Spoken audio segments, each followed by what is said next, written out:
Richard Tice, the head of Reform UK, has said that the reason for eye-watering inflation is because of net zero. He says that the Bank of England, despite the fact they keep putting up interest rates, will never be able to control the problem with inflation simply because of that increase in energy prices that goes up and up and up. And look, this is going to make people homeless.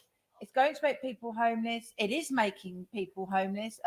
I'm involved with the St Vincent de Paul Society, homeless charity. Great organisation. Amazing. But the one in my local area is run by a great guy called Daniel. And he's seeing, he had one of the guys that was on the board, who had a massively good job in the city, who's now going there and getting food.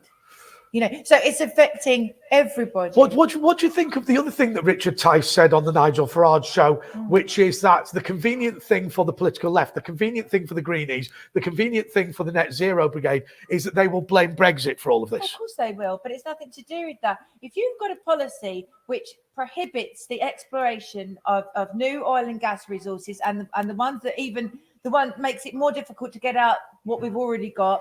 You're not doing fracking, not doing all the other things that make us energy independent, but instead importing fracked gas from America in diesel ships. I mean, you couldn't make that up, could you?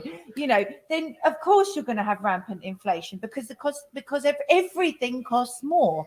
Everything, fertilizer. Everything costs more. Absolutely. Yeah. Well, okay, look, I mean, I just worry whether Richard Tice is sort of urinating into the wind, because we've seen the Conservative government is still obsessed with this. Labour is, they absolutely love it, don't they, this net zero? There's not much between the two parties at the moment. All I could say is the Conservatives are bad, but the Labour is worse, and that's not a great starting point, is it? Well, the big problem is for most people watching this, they'll have a choice between Labour and the Conservatives, and so it's just very difficult. They've got no choice at